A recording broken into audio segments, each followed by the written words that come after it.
Ok, bonsoir à tous. Bonsoir. Donc, ce soir, notre sujet, pourquoi la Bible est la parole de Dieu. C'est un sujet très, très vaste. Et puis, pour ceux qui, j'imagine que la majorité des gens ici sont chrétiens. Donc, avant que vous soyez convaincus que la Bible soit la parole de Dieu, ça vous a pris beaucoup d'études, beaucoup d'expérience avec Dieu. Ce n'est pas du jour au lendemain qu'on est convaincu que la Bible est la parole de Dieu. Par exemple, moi, pour ceux qui ne me connaissent pas, je suis venu d'une foi musulmane. Donc, pendant longtemps, je pensais que c'était le Coran qui était la parole de Dieu. Donc, avant que je change pour le Coran vers la Bible, il a fallu beaucoup de choses pour que je sois convaincu que c'est la Bible qui est la parole de Dieu.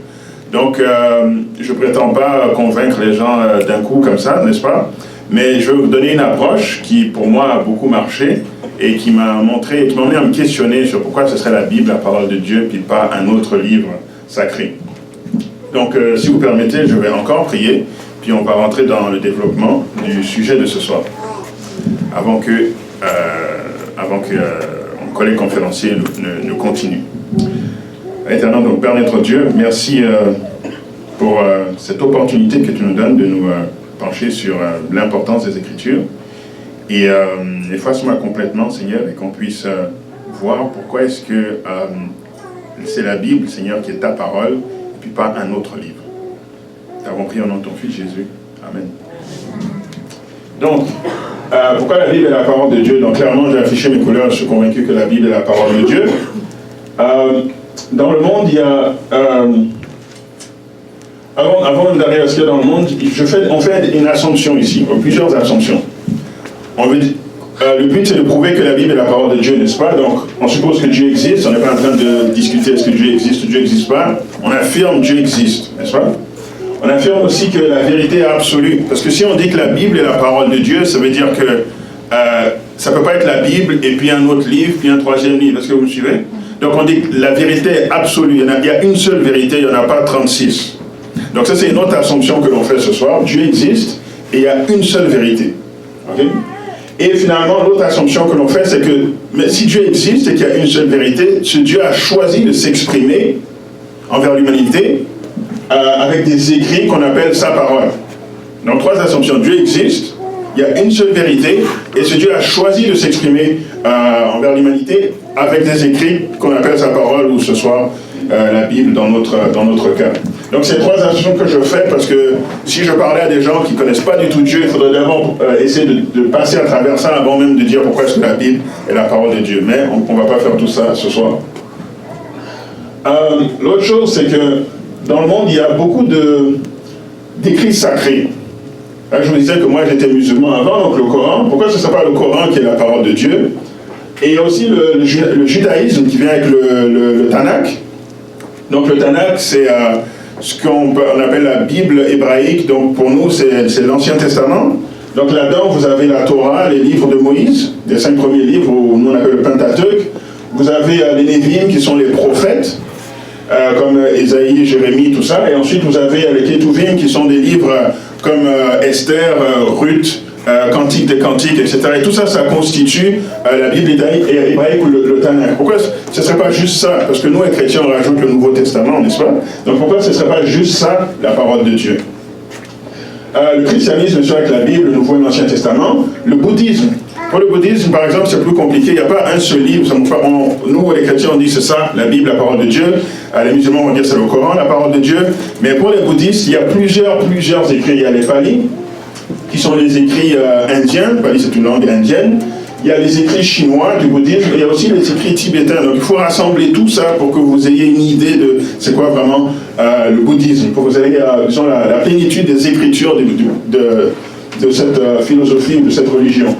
Et finalement, l'hindouisme, où on parle beaucoup plus du Bhagavad Gita, mais aussi le Vedas, le Upanishads et le Ramayana épique, qui sont tous des écrits qui expriment la pensée de l'hindouisme. Donc pourquoi ce ne serait pas ces autres-là qui sont la parole de Dieu? C'est une question importante à se poser. Pourquoi? Parce que si vous prenez l'islam, le judaïsme, le christianisme, le bouddhisme, l'hindouisme, vous avez à peu près la majorité de l'humanité représentée ici. Donc, islam, 1,7 milliard de croyants. Christianisme, 2,5 milliards de croyants. Si vous ajoutez les deux, on est déjà rendu à 4,2 milliards d'individus. Vous rajoutez là-dessus l'hindouisme, 1 autre milliard de croyants. Donc là, on est rendu à 5,2 milliards d'individus. Vous mettez là-dessus 500 millions de bouddhistes. Donc là, on est rendu à 5,7 milliards d'individus. Et vous rajoutez là-dessus 15 millions de juifs. Donc c'est pas beaucoup, mais c'est très lié au christianisme. Donc on est à 5,7 environ milliards d'individus représentés juste dans ces 5 religions. Et il y a quoi, à peu près 7 milliards d'individus sur la planète. Donc on a quoi, 4/5 de l'humanité représentée ici. Donc si vous comprenez bien cela, vous comprenez la majorité des foi qui circulent dans le monde, parce que souvent ce sont des dérivés. Et aussi, dans le 1 milliard et quelques qui reste, il y a beaucoup de gens qui ne croient pas en Dieu, tout simplement. Alors, avec ça comme background, on va passer à travers ça, je vais faire des comparaisons et je vais vous montrer pourquoi est-ce qu'on peut avoir vraiment confiance dans la Bible comme étant la parole de Dieu. La première chose que l'on va faire, c'est regarder les écrits, les livres en tant que tels. Ensuite, je vais parler de personnages centraux dans chacune de ces religions, parce que il y a le livre, disons la structure du livre, mais il y a aussi de quoi parle le livre, ou qui est le fondateur du livre ou de ce mouvement. C'est vraiment important pour déterminer si on croit que c'est la parole de Dieu ou non. Et finalement, on va parler des facteurs que l'on retrouve un peu partout, et on va faire une conclusion pour finalement arriver à la conclusion. Donc, la nature des écrits. Alors, les écrits anciens ils peuvent être catégorisés dans 4 grandes catégories. Donc, les écrits comme la Bible, par exemple, le Coran ou le Bhagavad Gita peuvent être catégorisés dans ces 4 catégories-là. Soit c'est un conte populaire, soit c'est une légende, soit c'est un mythe, ou alors c'est historique. Ok? C'est un de ces 4-là. C'est quoi un conte populaire? Un conte populaire, c'est une histoire que l'on raconte, et l'auteur vous dit d'emblée, ce que je dis, c'est pas vrai, c'est fictif. Donc quand vous allez, je sais pas si vous regardez un film sur, je sais pas, Star Wars par exemple, George Lucas n'a jamais dit que ça c'est vraiment arrivé à un moment donné. C'est fictif. N'est-ce pas? Vous prenez toute la série des super-héros, ou vous prenez des histoires pour petits enfants, prenez les contes de La Fontaine, tout ça, c'est fictif. On n'essaie pas de bâtir quelque chose de vrai là-dessus. Par contre, une légende, on parle d'un événement qui est vrai, mais avec le temps qui s'écoule, des siècles, là on commence à modifier un peu l'histoire et on commence à rajouter des choses qui ne sont pas vraiment arrivées, et on arrive à quelque chose de vraiment agrandi. Et c'est là que la légende se forme. Donc un tel, oui, il a existé dans le passé, peut-être que c'était un simple... je sais pas moi, c'était un simple politicien de l'époque, puis là on dit oui, mais il descendait dans la rue, il nourrissait chaque personne, il a eu des révélations, il a eu... L'histoire se gonfle, et finalement c'est pas vraiment ce qui s'est passé, c'est devenu une légende. L'autre catégorie, c'est le mythe. Alors le mythe aussi, ça part de quelque chose qui est vrai, mais là, c'est tellement loin dans le passé qu'on peut même pas... Il y avait un moyen de vérifier si c'est vraiment ça qui s'est passé, là on parle de milliers d'années, et on a formé tout un mythe autour de ça. Et finalement, il y a l'événement historique. Et là, on parle d'une très courte période. C'est-à-dire que quelque chose s'est passé, et puis sur quelques dizaines d'années maximum, disons 10 ans, sur une dizaine d'années, on a commencé à écrire au sujet de ce qui s'est passé. Ok, là, je vous donne un exemple avant qu'on aille dans les détails. Là, nous sommes en 2018. Qui est-ce qui était là quand il y a eu le 11 septembre 2001? Ok. Si quelqu'un aujourd'hui, on est combien de temps après le 11 septembre 2001? 17 ans. C'est quand même beaucoup, 17 ans. Mais si quelqu'un aujourd'hui écrit que le 11 septembre 2001, c'était pas à New York là, que les tours ont frappé, c'était à Los Angeles, est-ce que vous allez tomber là-dedans? Non. Parce que c'est une trop courte période de temps. Vous pouvez vérifier, vous étiez vivant quand c'est arrivé, donc on ne peut pas vous duper là-dessus. N'est-ce pas? Et donc, prenons pour plus courte encore, parce qu'après ça, on est dans d'autres exemples. Prenons ce qui s'est passé il y a 10 ans. Qu'est-ce qui s'est passé il y a 10 ans? Par exemple, il y a eu le premier président afro-américain aux États-Unis, 2008, c'est Obama qui a été élu. Et il y a eu aussi une crise économique. Maintenant, si on vous dit en 2008, c'est pas vrai, c'est pas Obama qui est devenu président, c'est George Bush, qui est-ce qui tombe là-dedans? Mais si ça s'est passé en 2500 avant Jésus-Christ, puis là on vous dit, en l'an 487 avant Jésus-Christ, il n'y a pas eu une crise économique, c'était finalement en 456. Là, vous ne savez plus. Parce que c'est trop loin dans le passé, il faut aller regarder l'histoire, etc. Donc quand c'est très proche, on dit qu'on tombe dans un événement historique parce qu'il n'y a pas assez de temps qui s'est écoulé pour altérer l'information. Vous êtes avec moi? Ok, maintenant on va rentrer dans les écrits. Ok, hindou. Alors, leurs écrits, donc les 1000 Vedas, Upanishad, Ramayana et Épique, Bhagavad Gita, ça date de centaines de millions d'années. C'est ça que l'on trouve dans Bhagavad Gita, dans le livre là-dessus qui s'appelle As It Is, page 19. Ok, ça rentre dans quelle catégorie ça? Les écrits remontent à des centaines de millions d'années. C'est un conte populaire, c'est une légende, c'est un mythe ou c'est historique? Ça tombe dans mythe. Est-ce que tout le monde comprend ça? Oui. Personne ne peut vérifier vraiment à quel moment, qu'est-ce qui a été fait initialement. Ça remonte à trop loin dans le passé, et ce n'est pas juste les commentaires, c'est ce que le récit dit de lui-même, que ça date de centaines de millions d'années, les premiers écrits. Donc on le rentre dans la catégorie de mythe. Okay. Ensuite, pour les bouddhistes, à la nature de Gautama Bouddha, il passe de simple homme à celle d'un être surnaturel, et ça se fait sur à peu près une période de 1000 ans. C'est quoi ça? C'est un conte populaire? C'est un mythe? C'est une légende ou c'est historique? C'est une légende. Pourquoi? Parce qu'on parle de 1000 ans, on ne parle pas de centaines de millions d'années, on parle de quelques siècles. Donc la personne a vraiment existé, Gautama Bouddha a vraiment existé. C'était un homme qui a eu une influence, mais là, à mesure que le temps passe, on dit finalement il est un atteint surnaturel, et puis quand il est mort, il est passé à son nirvana, etc., etc. Donc on est passé d'un vrai homme avec une bonne influence à un être humain surnaturel sur à peu près 1000 ans. On raconte de qu'est-ce qui s'est passé. Légende. Bien vu, mon frère. Ensuite, le judaïsme. 39 livres avec une vingtaine d'auteurs sur plusieurs siècles. Là, je dis honnêtement, moi aussi je peux pas classifier parce que il y a une vingtaine d'auteurs, on n'arrive pas toujours à savoir exactement les dates. Quand vous regardez, on dit la troisième année d'un tel, son fils a pris le relais, mais la troisième année, c'est quelle année dans l'histoire? C'est pas facile, et puis il faut des grands historiens, même eux, parfois, sont pas toujours d'accord sur les dates. Donc, je peux pas dire que c'est un mythe, il y a quand même une vingtaine d'auteurs, et puis sur à peu près 1000 ans. Je peux pas dire que c'est une légende, ça remonte pas, c'est pas quelque chose qui s'est bâti sur des siècles et des siècles avec un seul auteur. Et c'est pas un conte parce qu'ils affirment vraiment que les choses sont vraies. Donc ça, je laisse à part, je sais pas où classifier ça, honnêtement. Et on continue. L'islam. Le Coran a été écrit en 652 après Jésus-Christ, et les premiers manuscrits ont été détruits par le calife Othman ibn Affan. Et on ne peut pas comparer maintenant ce que nous avons maintenant, la version du Coran, avec ce qui a été écrit initialement. Parce que 30 ans après, environ, ça a été détruit. C'est un conte? C'est une légende? C'est un mythe? Ou c'est historique? C'est historique. On parle de juste 30 ans. N'est-ce pas? On ne peut pas vous tromper sur ce qui s'est passé il y a 30 ans. Pour ceux qui ont plus que 30 ans ou 40 ans, vous savez qu'est-ce qui s'est passé il y a 30 ans, n'est-ce pas? Vous pouvez vérifier, c'est dans la vie d'un individu historique. Ok, maintenant, le christianisme.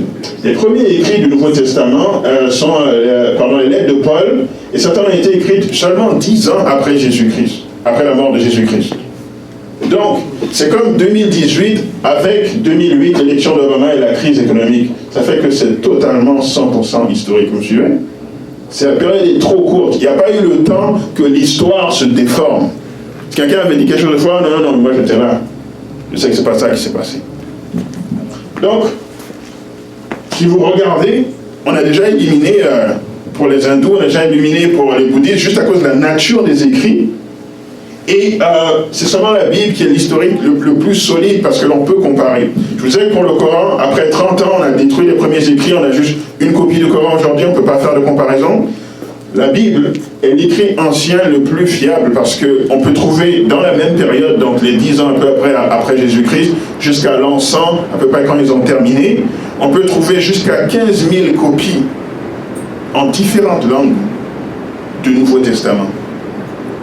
Et si on rajoute des langues qui ne sont pas juste aux abords et qu'on va vers l'arabe et tout ça, qui n'était pas, je veux dire, la langue que parlaient les Juifs, comme l'hébreu et l'araméen, on peut monter jusqu'à 25 000 copies. Pour comparer, pour être sûr que c'est vraiment ça le texte qui était écrit à la base. Si vous prenez les écrits de Platon, qu'on vous enseigne à l'école sans aucun doute comme étant l'histoire véridique, on trouve seulement 800 copies. Et ce n'est pas 800 copies 10 ans après la vie de Platon, là. Il y a des siècles entre le moment où ces copies sont datées et le moment où Platon est mort. Pourtant, personne ne doute si ce que Platon a écrit est vrai ou pas. Indéniablement, le Nouveau Testament est le livre le plus fiable de tous les écrits anciens. Défi maintenant. Quand on lit ces écrits, c'est quoi comme défi que l'on trouve dans ces écrits? Pourquoi est-ce qu'on croirait à ces écritures? Alors là, je m'intéresse à qu'est-ce qu'on trouve comme dans les écrits même, qu'est-ce qu'ils nous demandent de faire pour tester l'authenticité des écritures? Alors si on regarde pour les hindous, dans le livre des hindous du Bhagavad Gita par exemple, on dit que nous devons l'accepter tel qu'il est, autrement, il n'y a aucun but d'essayer de comprendre le Bhagavad Gita et son messager, le Seigneur Krishna. Donc, n'essaie pas de comprendre, accepte tel que c'est ça que dit le Bhagavad Gita. Donc dans le fond, il n'y a pas de défi. Prends la chose telle qu'elle est, et puis c'est tout. Ok? Si vous allez pour les bouddhistes, même chose. La vérité absolue est inconditionnellement indéterminée et au-dessus de tout mot. N'essayez pas de comprendre, c'est ça. Ok? Pas de défi. Maintenant, on va dans l'islam. Dans l'islam, il y a un défi. Ça dit, même si les hommes et les djinns s'unissaient pour produire quelque chose de semblable à ce Coran, ils ne sauraient produire rien de semblable, même s'ils se soutenaient les uns les autres. Ok. Alors, ce que c'est en train de dire là, c'est que même si les hommes et les djinns, c'est ce que nous, les chrétiens, appellent les démons, même si les hommes et les démons se mettaient ensemble pour réussir à reproduire juste un verset du Coran qui soit aussi beau, aussi parfait que le Coran, ils ne seraient pas capables de le faire. Donc, autrement, le Coran dit, je vous mets au défi de reproduire un seul verset du Coran. Maintenant, le problème que j'ai avec ce défi-là, c'est que, premièrement, vous savez que dans l'islam, la langue est importante, il faut absolument que ce soit en arabe. Donc si ce n'est pas en arabe, si vous ne produisez pas un verset en arabe, déjà là, vous ne répondez pas au défi. Donc là, je vais me dire, le défi n'est pas pour tout le monde, parce que moi, bien que j'étais musulman, je ne parle pas arabe, et je ne pense pas qu'il y a des gens ici qui parlent arabe, et la majorité de l'humanité ne parle pas arabe, mais c'est ça le défi que l'on lance, il faut reproduire un verset du Coran.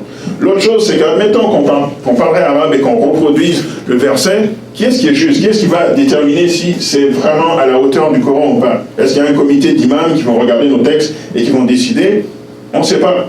Donc, ce n'est pas un défi clair, ce n'est pas un défi qui s'adresse à toute l'humanité, et c'est très subjectif aussi. Admettons même qu'on nous dit oui, c'est aussi beau que le Coran, mais moi je peux lire un texte de Shakespeare et juger que ah oui, ben, ce passage-là, c'est aussi beau que le Coran. N'est-ce pas? C'est subjectif. Ou je peux lire un truc dans la Bible, et je peux lire, je sais pas moi, sur les proverbes, dire non, ça là, c'est aussi beau ou meilleur que le Coran. C'est très subjectif. Donc le Coran, au moins, contrairement à l'hindouisme et au bouddhisme, donne un défi, mais le défi n'est pas clair et le défi n'est pas universel. Ok? Maintenant, on va dans la Bible. Judaïsme et christianisme vont ensemble là-dessus parce qu'on prend les deux textes de l'Ancien Testament comme étant sacrés. Voici le défi que l'on trouve quand on va maintenant dans la Bible. Ça dit, alors, Ésaïe chapitre 41, versets 22 et 23, qu'il les produise et qu'il nous déclare ce qui doit arriver.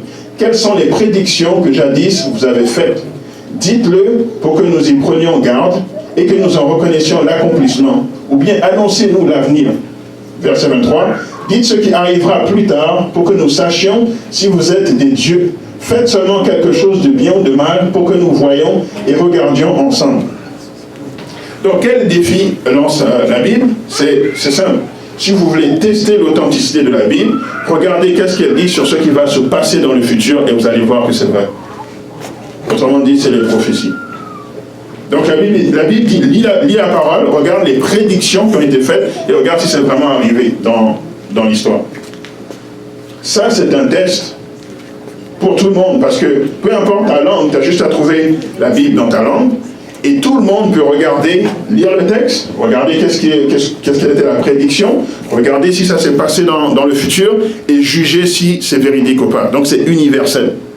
Alors là, vous pouvez prendre les prophéties de Daniel, où Dieu a prédit d'avance tous les royaumes qui vont se succéder jusqu'à la fin du monde. Peu importe ta langue, tu peux lire Daniel chapitre 2, vérifier dans l'histoire, c'est exactement ça qui s'est passé.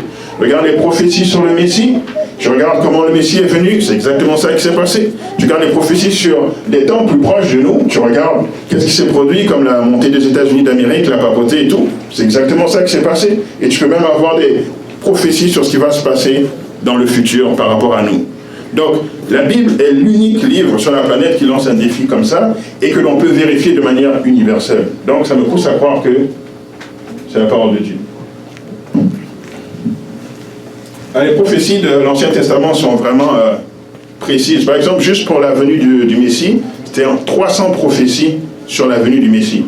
Donc, il faudrait trouver une personne dans la vie qui va remplir les 300 prophéties. Puis, j'écoutais un conférencier qui a donné une image qui m'a beaucoup marqué. Il m'a dit la chance que ça se produise dans la vie d'un individu, c'est comme si vous preniez tout l'État du Texas et vous lancez des pièces de 25 sous sur tout l'État du Texas, sur une hauteur de 1 mètre. Vous couvrez tout le Texas de pièces de 25 sous. Vous preniez une pièce au hasard, avec un marqueur, vous mettez un X là-dessus, vous la jetez dans le tas, vous passez en avion au-dessus, vous sautez en parachute, vous tombez sur l'État, vous prenez la première pièce que vous menez, et puis c'est celle où il y a le X dessus. Les chances que ça arrive, c'était les chances que les 300 prophéties s'accomplissent dans la vie d'un seul individu. Ça me pousse à croire que c'est la parole de Dieu. Caractéristique principale. Là, je regarde ces livres, c'est quoi? Qu'est-ce qu'ils annoncent? Qu'est-ce qu'ils affirment qui les distingue des autres? Si je prends le Bhagavad Gita, c'est quoi que le Bhagavad Gita dit de lui qui est différent de ce que la Bible dit ou de ce que le Coran dit? Je regarde leurs caractéristiques principales. Donc, rapidement, pour l'hindouisme, c'est un livre qui a une religion qui a emmené beaucoup de sagesse, beaucoup de philosophie, beaucoup d'apports aux sciences, aux mathématiques, par exemple l'invention du concept du zéro, qui me permet de faire les mathématiques comme on le fait aujourd'hui. Donc c'est comme ça que ce livre se distingue. Beaucoup de philosophie, beaucoup de sagesse, beaucoup de science. Ok. Le bouddhisme, c'est très vaste, énormément d'écrits. Okay? Donc je vous disais, exemple, le Pali, c'est 45 volumes. Ça, c'est les écrits indiens sur le bouddhisme. Les écrits chinois, c'est 100 volumes d'environ 1000 pages chacun. Les écrits tibétains, c'est 325 volumes. Donc le total, c'est environ 470 000 pages. En tant que chrétien, la Bible, c'est même pas 1300 pages. On a du mal à juste lire et maîtriser 1300 pages.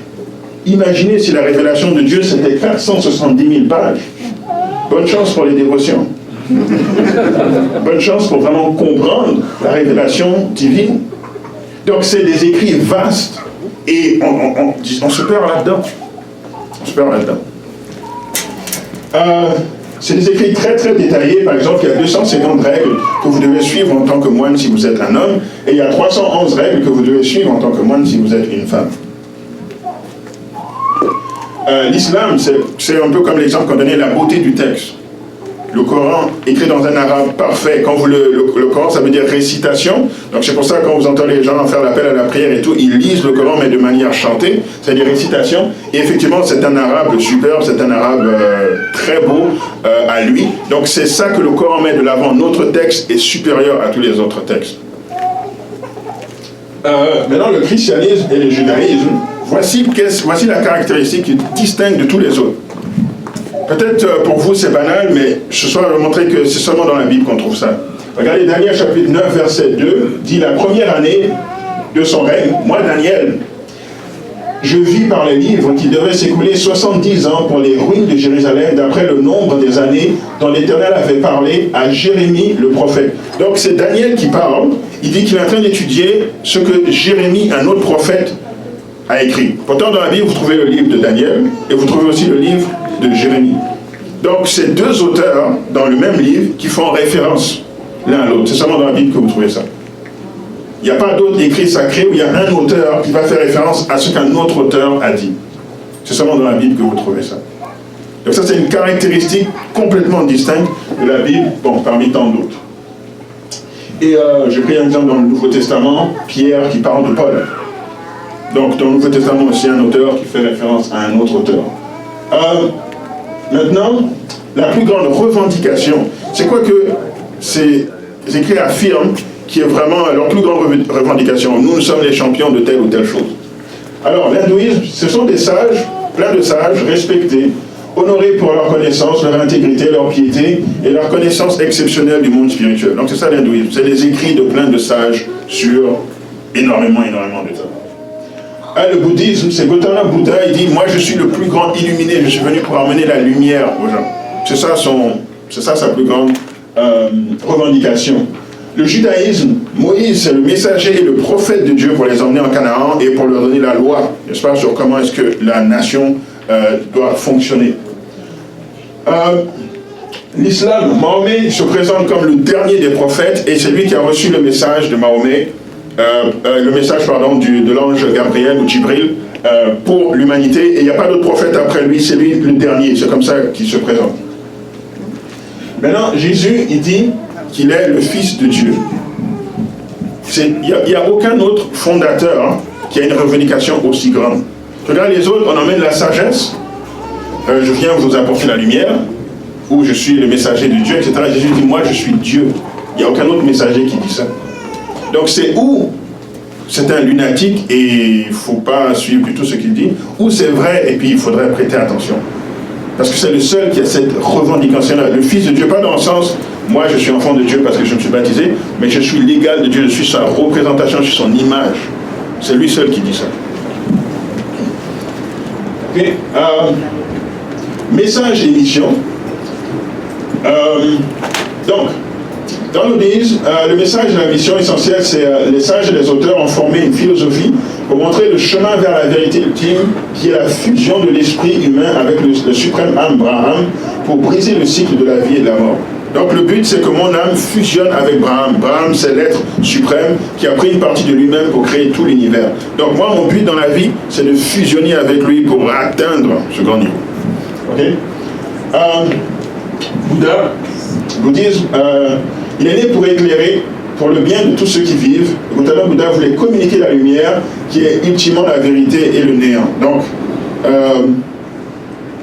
pas trop sûr de comprendre exactement pourquoi la vérité est le néant, mais en tout cas, c'est comme ça que c'est dit.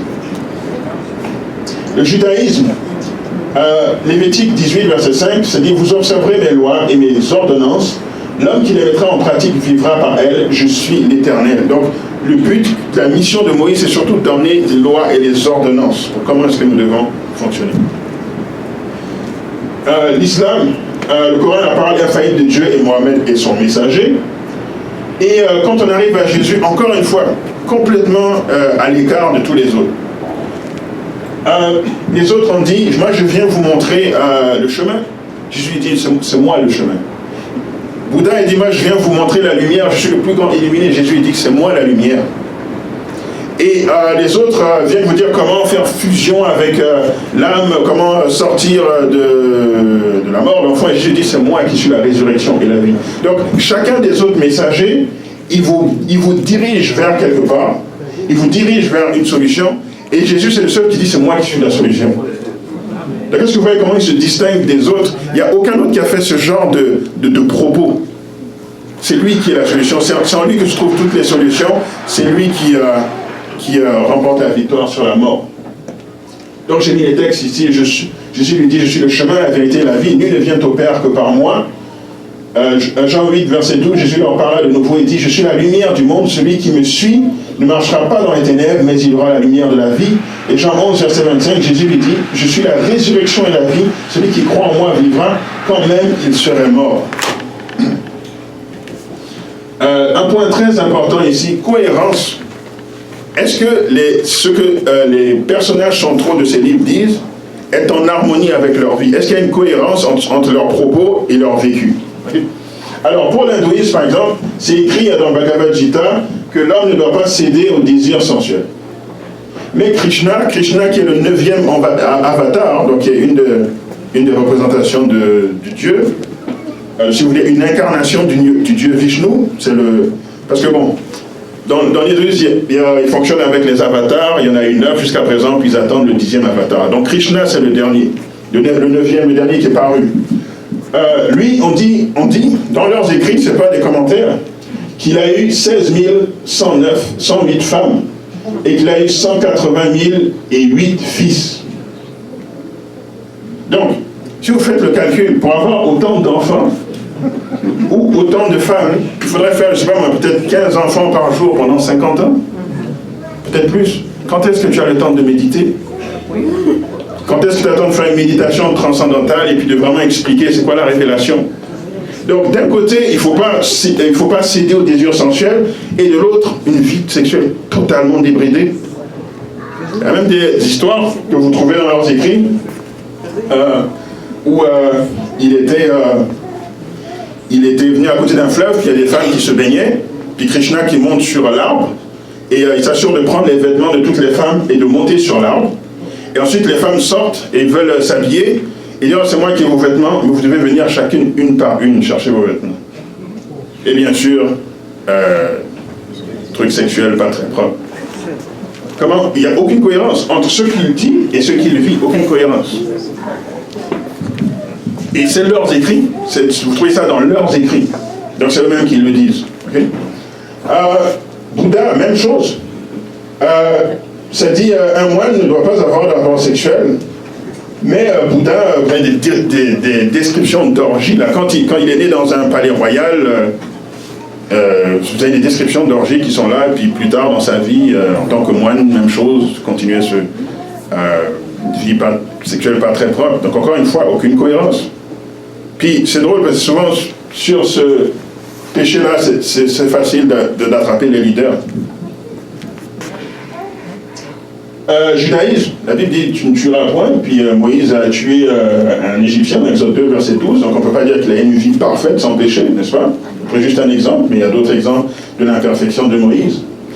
L'islam, le musulman, selon Coran 2, verset 4, verset 2 et 4, se dit le musulman doit avoir au maximum 4 femmes, et Mohamed il en avait 11.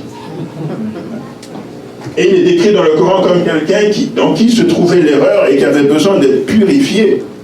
Donc encore une fois, en lui ne se trouvaient pas les choses bonnes. Ok. Maintenant, quand vous arrivez dans le christianisme, vous trouvez que même les ennemis de Jésus n'arrivaient pas à trouver une faute en lui. Amen. Par exemple, dans Luc chapitre 23, verset 47, on dit certainement cet homme était juste, ou dans Luc 23, verset 14, vous m'avez emmené cet homme comme excitant le peuple à la révolte, et voici, je l'ai interrogé devant vous, et je ne l'ai trouvé coupable d'aucune des choses dont vous l'accusez. Ça, c'était au moment de la crucifixion. Même les plus grands ennemis n'arrivaient pas à trouver une faute en Jésus. Donc, chacun des leaders passés, ils avaient des péchés ou des fautes graves dans leur vie, avaient besoin de purification, demandaient de la purification, et Jésus venait et dit, c'est moi qui vous purifie. Est-ce que vous voyez la différence? Oui. Donc, ça me pousse encore à croire que la Bible est la parole de Dieu. Naissance. Comment est-ce que ces gens-là sont nés? Et là, vous allez voir, Jésus est apparemment désavantagé, mais ça joue encore à son avantage. Regardez. Comment est-ce que ces leaders sont nés? L'hindouisme. Il n'y a pas de fondateur spécifique, parce que j'ai dit c'est plusieurs sages qui ont écrit sur une longue période. Donc, mais ils sont tous nés de grandes familles distinguées et riches. Ce n'est pas n'importe qui. Okay? Bouddhisme. Lui aussi né dans un palais royal comme héritier du trône du clan des Gautama dans le nord de l'Inde. C'est aussi Gautama Bouddha, c'est pas n'importe qui, c'est un prince qui devait prendre le trône. Okay?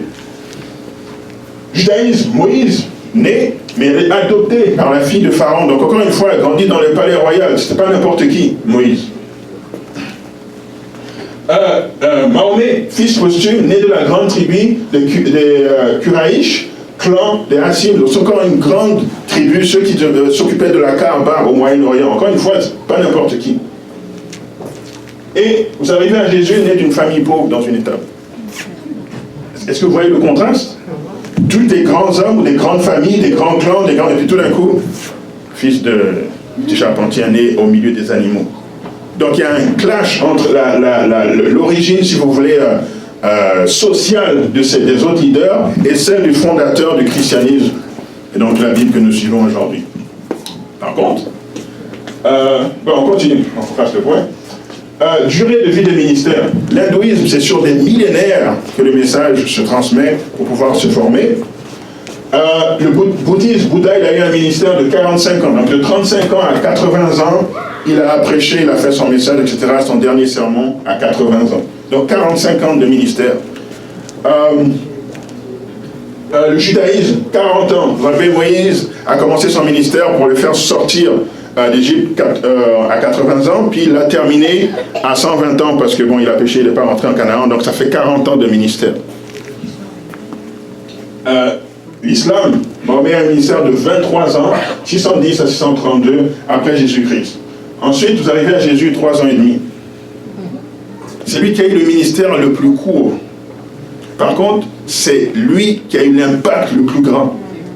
Est-ce que vous voyez encore le contraste? Donc, malgré qu'il, lui, il est né d'une famille pauvre, il n'est pas venu des hautes classes de la société, il a eu très peu de temps pour avoir un impact sur l'histoire, mais il a eu le plus grand impact sur l'humanité.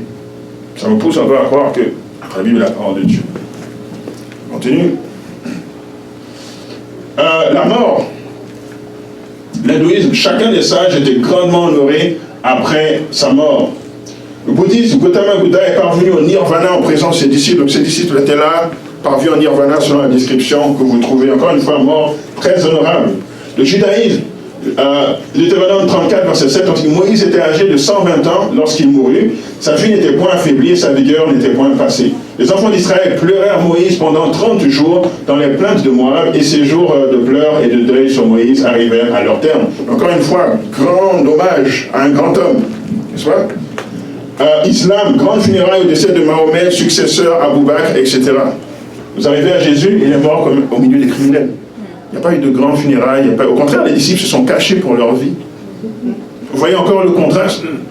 Donc chacune a eu des morts honorables.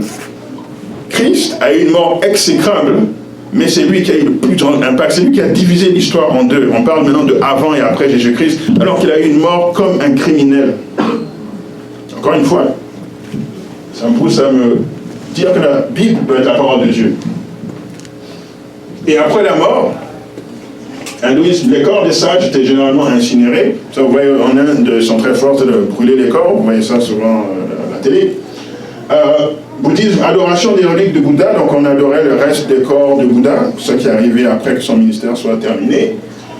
Judaïsme, on dit que Dieu a enterré Moïse.